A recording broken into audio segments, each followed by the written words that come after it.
Let me tell you about something that happened when I was 20. Back then, I was a firefighter in the U.S. Army. It's a bit surprising to people, but Army bases are like small cities, and cities need fire departments. My best friend Jay and I worked the same 48-hour shifts, leaving us with a lot of free time. We weren't exactly the type to sit around, so we got into urban exploration. For over a year, Jay and I explored hundreds of abandoned buildings, mostly old houses, schools, or factories. We loved the thrill of uncovering forgotten places and piecing together their history. It wasn't about ghosts or anything. We didn't believe in that stuff. For us, it was just a weird hobby that felt like being modern-day archaeologists. One day, I stumbled across a post on a forum about an abandoned colonial-style mansion in a small southern town. The description intrigued me, so I showed it to Jay. He was just as excited as I was. It took us 2 hours to drive to the town, but when we got there, it was smaller than we'd expected. Just 3 streets, a gas station, and a tornado shelter. Right away, the town felt off. The people were friendly enough, but something about the place made me uneasy. Maybe it was the way everything looked slightly run down, or the fact that there were 5 churches in such a tiny town. The churches didn't even look normal. They lacked crosses or typical religious symbols and had odd names like Church of the Light. Still, we brushed it off and decided to look for the mansion. We asked a gas station clerk about it, but she claimed she'd never heard of it. That didn't stop us. We drove around for hours, searching every corner of the town. Strangely, we couldn't find anything that matched the description. Eventually, frustrated, we parked at the tornado shelter to take a break. While we were sitting there, we noticed 5 people walking toward us down the road. At first, we didn't think much of it, but as they came closer, something felt wrong. When they walked under the streetlight, they didn't light up like they should have. Imagine standing in a well-lit area and seeing someone step into the same light. Normally, you'd expect to see their features clearly, right? But these figures stayed pitch black, like they absorbed the light. It wasn't shadows or dark clothing, they were just voids. Jay and I froze. We didn't say a word, just stared at them. The figures didn't get closer, they just stood there, silent and unmoving. It was the most unnatural thing I've ever seen. Suddenly, Jay whispered, "Let's go." Without hesitation, we jumped in the car and sped out of there. We thought that was the end of it. But the real terror began later. That night, I had a dream so vivid it felt real. In the dream, I was walking through a forest. The air was still, and the only sound was the crunch of leaves under my boots. After a few minutes, I came to a clearing and saw it. A grand, 3-story Victorian mansion. It was white with a wraparound porch and tall wooden columns. It looked old, but well kept, almost inviting. As I walked closer, I felt this overwhelming sense of dread. Something about the house felt wrong, but I couldn't turn back. I climbed the 3 wooden steps to the porch and stood in front of the green double doors. My stomach churned like I was about to throw up, but something inside me urged me to open the door. When I did, all I saw was darkness. Not the kind of darkness you get in a room without lights. This was absolute, endless black. It felt alive, like it was pulling me in. That's when I woke up, sweating and terrified. The dream kept coming back. Night after night, I'd find myself walking through the forest, seeing the mansion, and waking up just before stepping inside. This went on for a year. I never told anyone about it because it sounded ridiculous. Years later, I visited Jay. By then, we'd both left the army and gone our separate ways, but we stayed in touch. Over drinks, he mentioned having strange dreams after our trip to that town. I asked him to describe them, and to my shock, he described the same dream: the forest, the mansion, the green doors, and the darkness inside. Even now, over a decade later, I still get that dream sometimes. I'm convinced that the mansion exists, hidden somewhere in that town, and that something inside it wanted us to find it. But I'll never go back. Whatever lives there, it's not something I want to encounter again. Last night, John decided to escape the city for some quiet time with his girlfriend at a rest house on the outskirts of town. The city was experiencing a blackout, but John had prepared by turning on a generator located on the terrace. He wanted to ensure they wouldn't be left in total darkness during their stay. After a few hours, just before the power returned, John climbed up to the terrace to turn off the generator. It had been running for a while, and he didn't want to waste more fuel. The night was pitch black, and the quiet around the house was unsettling. As John reached the terrace and prepared to switch off the generator, he noticed the dogs outside the house acting strangely. They were gathered near the fence, their bodies tense, their gazes fixed on something in the distance.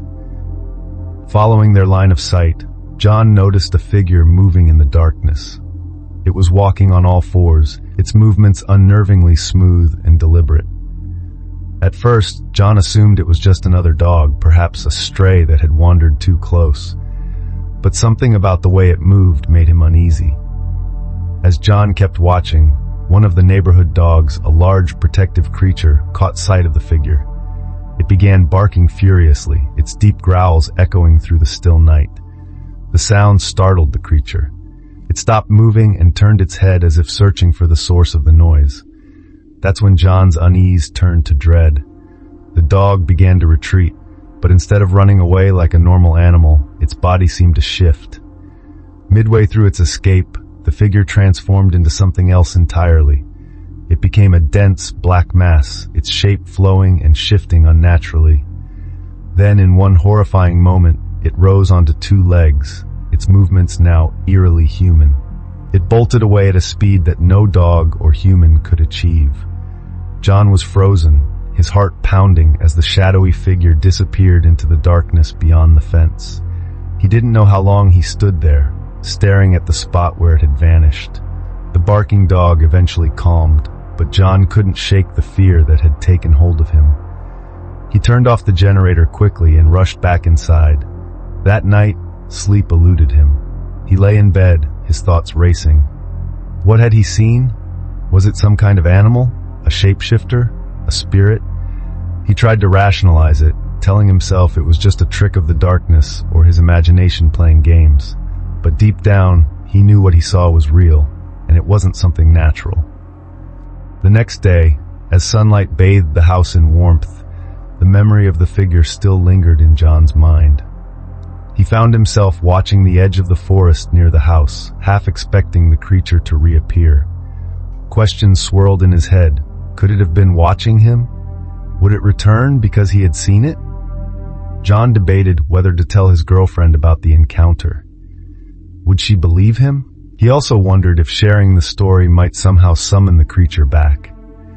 As the day wore on, his unease grew. He avoided the terrace, even when the sun was high in the sky, and made sure to leave no food or signs that might attract any stray animals, or worse, the shadowy figure. That night, as darkness fell again, John kept the generator running. He didn't care about the fuel anymore. The comfort of the light felt worth the expense. Yet every creak of the house, every rustle outside, made his skin crawl. His eyes darted to the windows, searching for any sign of movement in the shadows. Even now, the memory of that strange, shifting figure haunts him. John can't help but feel it might still be out there, lurking in the darkness, waiting for the right moment to return. When I was about 5 or 7 years old, my family moved into a new house. It wasn't your typical start to a fresh chapter in life because, for reasons I still don't know, we decided to sleep in the furnished basement.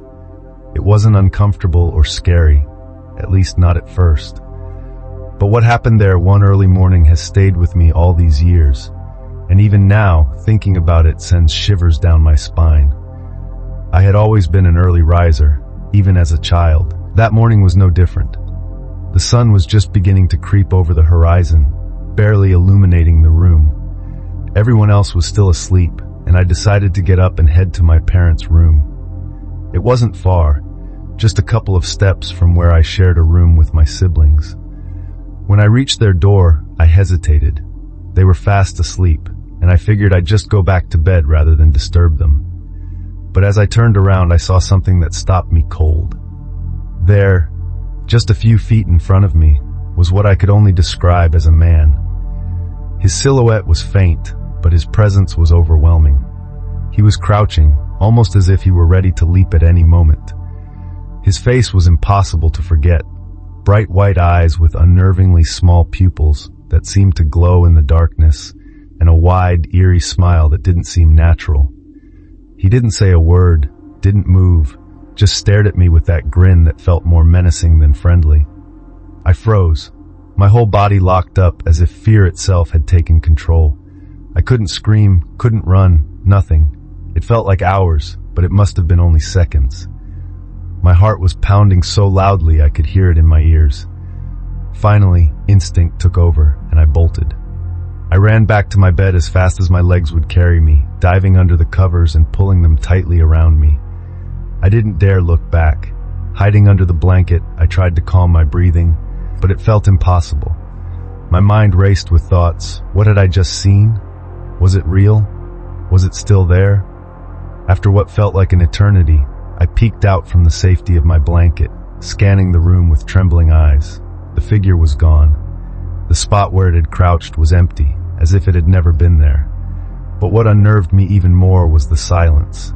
The stairs leading up from the basement were old and creaky, so loud, in fact, that even the lightest step would make them groan. If that figure had left, I would have heard it. But there was nothing. Not a single sound. It was as if it had vanished into thin air. I spent the rest of the day in a haze. I couldn't shake the image of those eyes and that grin. It didn't feel like a dream. It was too vivid, too real. I tried to convince myself that maybe it was just my imagination, that I was too young to trust my memory. But deep down, I knew that wasn't true. Whatever I saw, it wasn't human. The paranoia lingered. Every shadow seemed suspicious. Every sound made my heart skip a beat. Even as the days turned into weeks, I couldn't stop thinking about that figure. The memory was etched into my mind, so vivid that even now, years later, recalling it makes me nauseous. My hands tremble when I think about those glowing eyes and that unnatural smile. Looking back, I've tried to rationalize what I experienced. Maybe it was a trick of the light, a shadow cast in just the right way to create the illusion of something sinister. Maybe my young mind played a cruel joke on me, exaggerating an ordinary moment into something terrifying. But no matter how much I try to explain it away, a part of me remains convinced that what I saw that morning was real, and it wasn't human. To this day, I still wonder about that figure. Why was it there? What did it want? Was it just a coincidence that I saw it, or did it show itself to me on purpose? I'll never know the answers, but the memory of that moment will stay with me forever. It's a reminder that some things can't be easily explained, and that maybe, just maybe, there's more to this world than we understand.